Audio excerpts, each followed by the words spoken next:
Assalamualaikum warahmatullahi wabarakatuh. Selamat siang Sobat Tani dan teman-teman channel Kopi Jalan Express. Saya ucapkan selamat siang. Baik Sobat Tani pencinta kopi di seluruh tanah air, kita mempunyai 3 topik pada kesempatan siang kali ini, yaitu kita angkat topik tentang hama ranting, seperti apa cara mengatasinya. Dan kita juga akan spilkan cara mengatasi gurma sintrong, mengingat banyak yang request cara membasminya ya Sobat Tani, kita akan spil juga. Oke, untuk yang terakhir kita akan membahas mengenai klon unggulan Besemah ini ya. Kita akan bahas bahan raja yang terdapat pada klon Besemah ini karena cukup lumayan unik, karena jarang sekali bahan raja ini keluar untuk karakter klon Besemah ya Sobat Tani.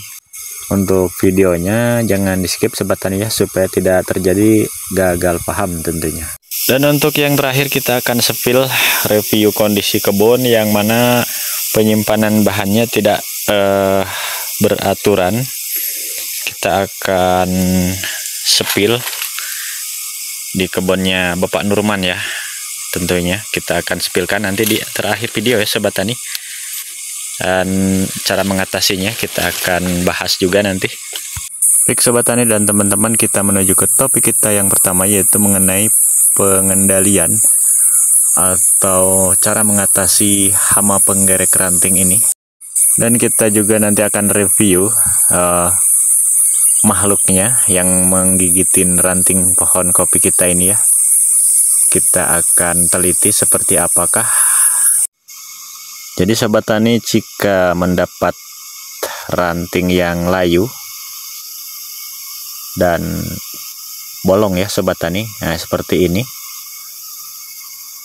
terkena hama ini ya Sobat Tani, hama penggerek ranting. Nah, nanti akan kita cek sama-sama seperti apa hamanya. Dan yang terkena hama ini adalah penyambungan di bulan 12 kemarin dan sekarang di bulan 4. Dan ini sudah 5 ruas, berpotensi nanti ketika pembungaan raya 10 ruas ya, sampai di Moto Yuyunya. Nah, inilah yang kerugian kita ya, yang dirugikan sekitar 10 dompol klon Besemah yang mana berpotensi 50 per dompolnya, 50 gelondong Sobat Tani ya. Jadi jika 10 dompol itu bisa kita prediksikan 3 on ya, satu ranting ini aja tunggal 3 on hilangnya. Maka jika 1000 batang hilang 3 on, maka adalah 3 kuintal ya, 300 kg. Dikalikan harga sekarang, waduh mumet ya Sobat Tani, banyak ya kerugiannya.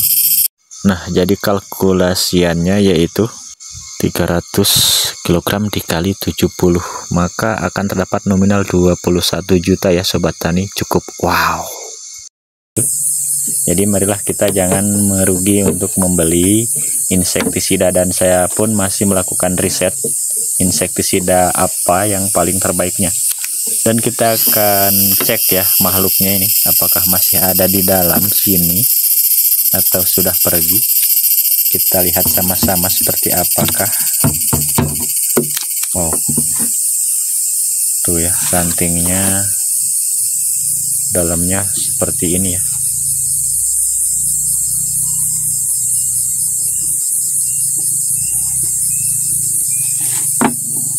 Kita akan buka ya, ada ya Sobat Tani, masih ada tuh yang warna hitam kecil inilah ya.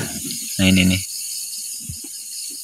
tuh, ini makhluknya ya Sobat Tani, yang menggerogoti setiap detiknya ranting kopi kita. Ini nih makhluknya nih, kita cek nih ya. Nah ini nih, nah ini nih, jadi yang hitam ini nih, kecil makhluknya. Biarpun kecil, ini sangat berbahaya terhadap ranting ya, ranting kopi kita nih. Kita perdekat, blur ya kameranya Sobat Tani. Kita zoom. Ini dia Sobat Tani ya. Karena ternyata ya Sobat Tani, makhluk si kecil mungil inilah yang berbahaya, ternyata paling berbahaya di ranting dahan kopi kita ya. Baik Sobat Tani, pencinta kopi di seluruh tanah air, jadi untuk cara mengatasinya silahkan untuk yang pertama tabur menggunakan insektisida Furadan seperti yang saya pakai ini, seperti ini. Dan yang terpenting adalah tingkat keasliannya Sobat Tani. Saya menggunakan merek Kura Terbang Furadannya. Nah ini Kura Terbang. Oke, banyak sekali di toko-toko pertaniannya Sobat Tani. Dan untuk yang kedua, yang susulannya nanti disusul dengan regen ya, atau insektisida sejenisnya yang disemprotkan ke ranting dicampur menggunakan pemanis seperti sari manis, sirup atau susu ya. Silahkan diuji cobakan. Dan kita selalu adakan riset untuk racun insektisida terbaik mengatasi hama penggereknya ya. Seperti itu Sobat Tani, nanti kita akan publikasikan kembali setelah menemukan insektisida terbaiknya tentunya. Seperti itu ya Sobat Tani. Baik Sobat Tani, kita menuju topik kita yang kedua, yaitu kita akan review klon Besema ranting raja ya, atau bahan raja ya. Ini ranting tunggal dan tumbuhnya itu di bawah ranting tunggal tuh ya. Jadi ini ranting tunggal. Nah ini ranting awalnya yang ini, dan tumbuh di bawahnya ini. Hasil jadi bahan raja ya Sobat Tani tuh. Wow, klon Besema. Nah ini ranting tunggalnya nih tuh. Wow, klon Besema. Di kebun kita yang satu ini banyak klon-klon unggulan ya Sobat Tani. Jadi mari kita atasi hama penggerek ranting yang sangat menyebalkan ya Sobat Tani.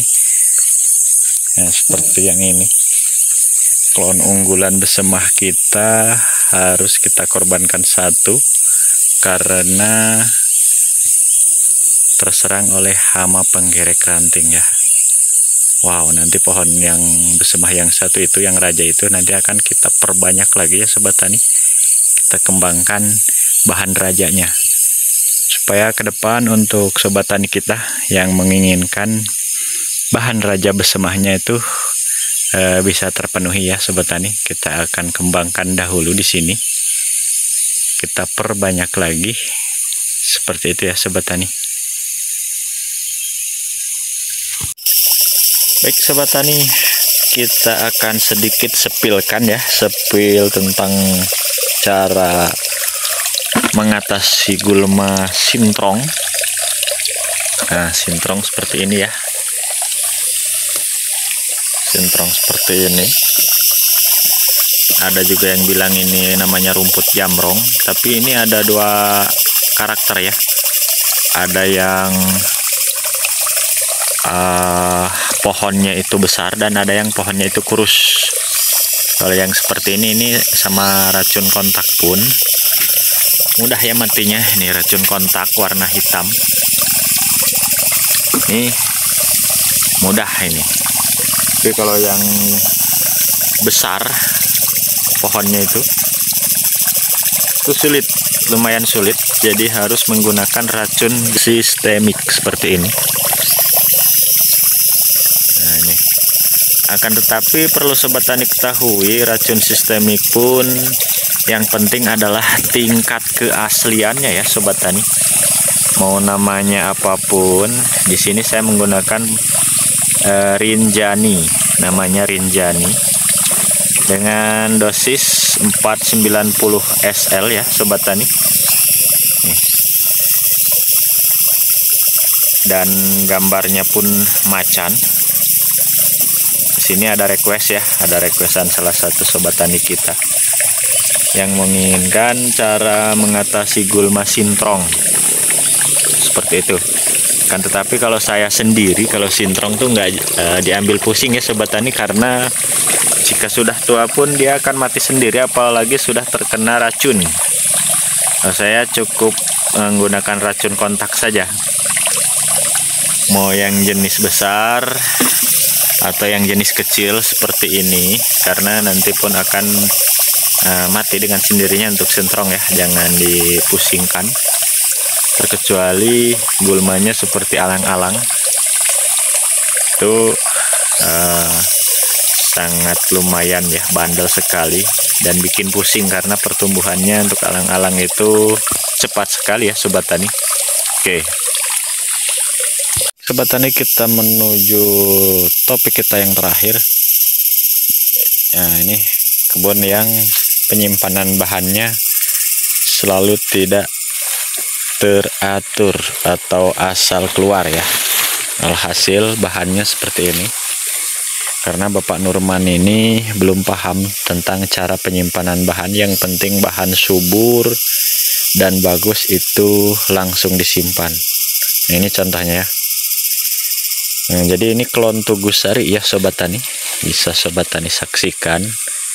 Seharusnya untuk klon Tugusari ini lebih cocok dipanen rayakan di bulan 7 akhir memasuki bulan 8 awal Agustus ya, tuh lebih cocoknya. Sedangkan di bulan 4 sekarang sudah seperti ini kuning ya semua tuh, maka ini kurang cocok. Bisa sobat tani saksikan, ini akibat penyimpanan bahan yang terlalu dini ya. Sementara ini sedang berada di ketinggian 1100 ya, lokasi Bapak Nurman ini 1100 tinggiannya, maka lebih cocok dipanen rayakannya di bulan 7 akhir memasuki bulan 8 ya. Dan bisa sobat tani saksikan untuk bahan yang sekarang pun bunga nih, hamil ya, hamil mau pembungaan 1, 2, 3, 4, 5, 6, 7, 8, 9, 10 ruas. Seharusnya sekarang ini bahan lebih amannya adalah masih 6 ruas mau ke 7 ruas, maka itu polos. Nah ini ada nih di bawahnya nih, ini seharusnya yang polos ini ya sobat tani. 1, 2, 3, 4, 5, 6 ruas bahan inilah nanti akan terjadi pembungaan rayanya di bulan 8 mekarnya tuh, untuk tahun 2026 nya yang lebih tepatnya. Kalau yang hamil sekarang baik yang ini nih, maka untuk tahun 2026 nya akan terjadi buahnya seperti ini lagi tuh ya.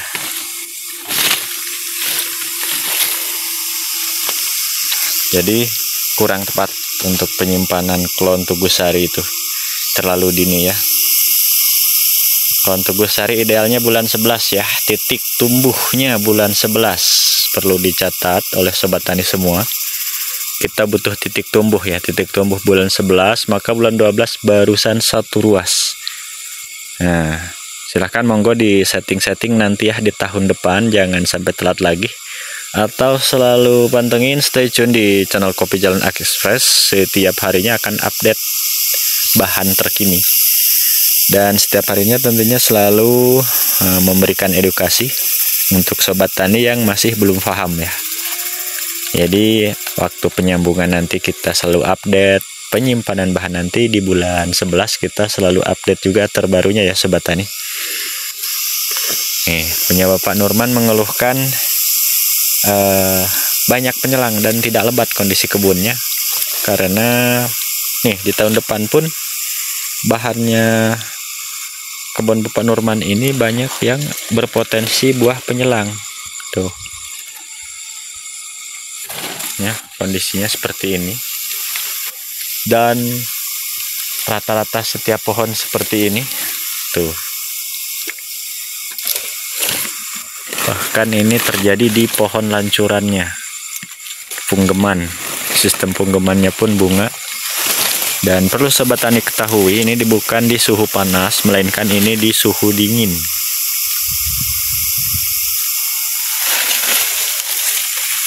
Nih, kita bawa sobat tani semua jalan-jalan ke sini.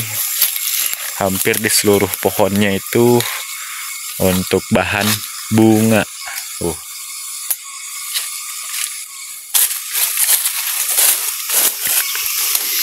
Dan cara merawatnya pun ini sudah B keberapa.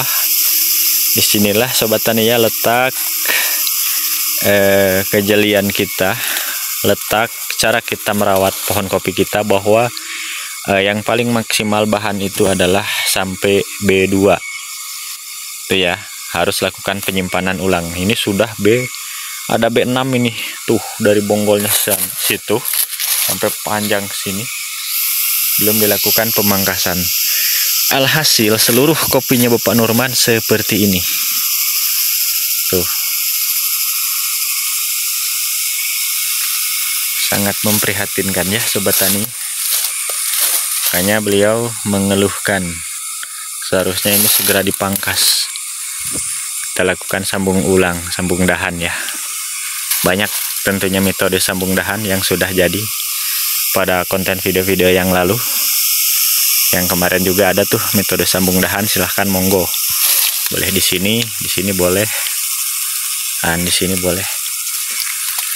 Seperti itu. Segeralah lakukan peremajaan ya sobat tani, jika kebun sobat tani sudah sambungannya tua seperti ini. Itu saran saya. Lakukanlah peremajaan serta penyimpanan bahan itu harus disetting. Yang mana yang paling idealnya adalah dari bulan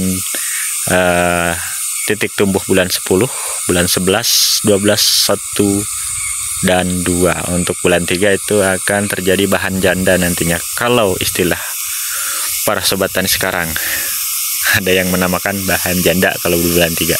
Seperti itu. Baik sobat tani dan teman-teman, mengingat durasi yang cukup lumayan panjang sekali, jadi untuk konten video sore kali ini saya cukupkan dulu sampai di sini. Mudah-mudahan ada hal positif yang bisa diambil. Saya akhiri, billahi taufiq wal hidayah. Wassalamualaikum warahmatullahi wabarakatuh.